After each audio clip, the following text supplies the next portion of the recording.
कंचना जी, आप भी जानती हैं मैं इस देश की नागरिक हूं, आप इस देश के नागरिक हैं। कोई भी आपसे आपकी नागरिकता, कोई भी आपसे आपके अधिकारों को नहीं छीन सकता है। अगर बर्थ सर्टिफिकेट आपके पास नहीं है तो इतने कैसे, कितने सारे डॉक्यूमेंट्स हैं जिसके जरिए आपको आपका अधिकार मिल सकता है। देखिए प्राची जी, अभी भारतीय जनता पार्टी के प्रवक्ता बोले कि उनको आइडेंटिफाई किया, उनका लैंग्वेज अलग होता है। मतलब इनका कहना है कि जो घुसपैठी आए हैं वो डॉक्यूमेंट बनवा सकते हैं लेकिन लैंग्वेज नहीं सीख सकते हैं। तो ये जाएंगे देश के 140 करोड़ जनता के पास और उनको कहेंगे बोलिए बोलिए, आपको पहचानना है मुझे, आपके लैंग्वेज से पहचानिएगा आप। ये क्या तरीका है? आपने CNRC लाया था, बोला था आप घुसपैठिया निकालेंगे, आपने कोई घुसपैठिया नहीं निकाला, लेकिन हल्ला खूब हुआ घुसपैठिए घुस गए हैं, निकालना है। आपने बोला आधार कार्ड हम नहीं लेंगे क्योंकि घुसपैठिए भी बनवा लिए हैं, और आपने सीमांचल का ही उदाहरण दिया कि यहाँ पर इतना सैचुरेशन बढ़ गया है। कोर्ट ने आपको कहा ना 11 डॉक्यूमेंट और या आधार कार्ड आपको मानना पड़ेगा। जिनका नाम कट गया है वो एप्लीकेशन ऑनलाइन भी भर सकते हैं और आधार कार्ड देकर भर सकते हैं, फिजिकल वेरिफिकेशन की जरूरत नहीं है। तो आप बताइए कि अभी तक जो आप इलेक्शन कमीशन की भाषा बोल रहे थे, इलेक्शन कमीशन के प्रवक्ता बने हुए थे, कौन सा आधार नागरिकता का प्रूफ तो नहीं, यही तो आप कह रहे थे ना। लेकिन सुप्रीम कोर्ट ने कहा इलेक्शन कमीशन को मानना तो पड़ा ना, मान रही है ना इलेक्शन कमीशन। तो बात ये SIR को सीधा कागज से आप लोग क्यों जोड़ देते हैं? एक बार फिर से वही नैरेटिव इस देश में क्यों है कि कागज नहीं दिखाएंगे, कागज नहीं दिखाएंगे, कागज नहीं दिखाएंगे। आप चाहती हैं ना कंचना जी कि बिहार में रहने वाला व्यक्ति और हिंदुस्तानी ही बिहार के चुनावों में एक्टिव हो, या वो पार्ट ले? कोई बाहर से आए हुए लोगों का वोट तो आपको नहीं चाहिए होगा। बिल्कुल प्राची जी, आपके शो में मैं कई बार जुड़ी हूं और इस मुद्दे पर डिबेट भी हुआ है कि 2003 में SIR हुआ था, 2003 में IR हुआ था, स्पेशल इंटेंसिव रिवीजन नहीं, इंटेंसिव रिवीजन हुआ था, कोई डॉक्यूमेंट नहीं मांगा गया था, ना ही ऐसे फॉर्म भराया गया था, वेरिफिकेशन हुआ था। और इस बार किसने कहा डॉक्यूमेंट?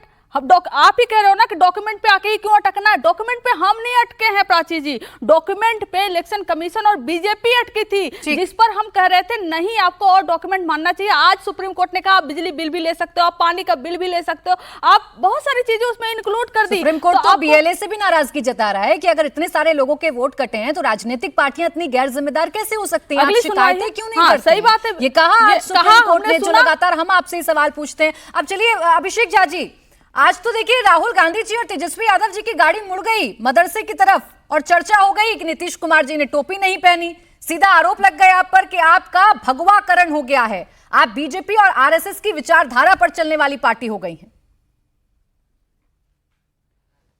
अच्छी जी, नीतीश कुमार जी की विचारधारा क्या है इसका सर्टिफिकेट हमें किसी से भी नहीं चाहिए। बिहार की जनता ने इस बात को हमेशा प्रमाणित किया है कि भाई नीतीश कुमार जी के लिए सबसे इंपॉर्टेंट अगर कुछ है तो वो प्रदेश के लोगों का विकास है। और ये लोग निकले हैं बिहार की जनता को टोपी पहनाने के चक्कर में। और आपने पहले भी देखा है कि दो युवराजों की जोड़ी जब उत्तर प्रदेश में घूम रही थी तो किस तरह का फ्लॉप शो हुआ। उससे भी बड़ा फ्लॉप शो इस बिहार के अंदर होगा। ये समझते हैं कि अकलियत समाज के लोग उनको डराकर, उनको बरगलाकर उनका वोट ले लेंगे, उनके लिए कुछ करेंगे नहीं, तो वो जमाना जा चुका है। नीतीश कुमार जी ने, NDA ने, मोदी जी ने हमेशा जाति धर्म से ऊपर उठकर काम किया है, सबके लिए काम किया है। आज अकलियत समाज के लोगों के लिए भी सबसे बड़ा मुद्दा विकास है, उनके लिए मुद्दा धर्म नहीं है, या ये जो माहौल बनाकर रखते थे वो नहीं है। नीतीश कुमार जी ने मंदिरों की भी घेराबंदी कराई है, मस्जिदों और कब्रिस्तानों की भी घेराबंदी कराई है। एक ऐसा माहौल इस बिहार में तैयार किया है जहां कभी सांप्रदायिक दंगे नहीं होते हैं, सब लोग अमन चैन के साथ रहते हैं। जब छात्रवृत्ति दी जाती है, वृद्धा पेंशन दी जाती है, बच्चियों को पढ़ने के लिए प्रोत्साहन राशि, पोशाक और भोजन इत्यादि दिया जाता है, तब ये नहीं पूछा जाता है कि आप किस धर्म के हैं, आप किस जात के हैं।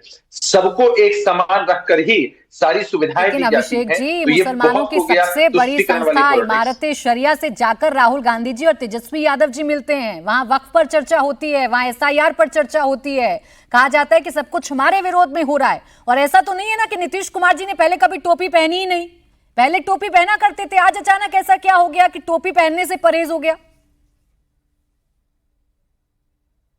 कोई टोपी पहन ले उससे मुसलमानों का हितैषी हो जाए, नहीं पहन पाए, और इसको नहीं पहनना मत कहिए, इसको आप ऐसे समझिए कि हमारी पार्टी से इकलौते अल्पसंख्यक समाज के मंत्री हैं, कार्यक्रम में वो सम्मान स्वरूप टोपी दे रहे थे नीतीश कुमार जी को। कई बार ऐसा होता है, आपने देखा है एक से एक विभूतियों को कि आप गुलदस्ता लेकर जाते हैं और कोई विभूति आपसे गुलदस्ता नहीं लेकर उल्टा आप ही को वो दे देते हैं आपके सम्मान में। इसका विश्लेषण ये है कि नीतीश कुमार जी ने वो टोपी पूरे सम्मान के साथ जमा खान साहब को पहनाई, अल्पसंख्यक समाज का और सम्मान बढ़ाया ये तो आपका ये टोपी विश्लेषण है, पॉलिटिक्स लेकिन इंडिया ब्लॉक का विश्लेषण सुनिएगा तो वो तो सीधा सीधा कह रहे हैं आप दबाव में टोपी हैं। बात है ना, आप दबाव में हैं। इंडिया ब्लॉक वाले नीतीश जी पर और हम पर न दबाव चलता है न प्रभाव चलता है। ठीक।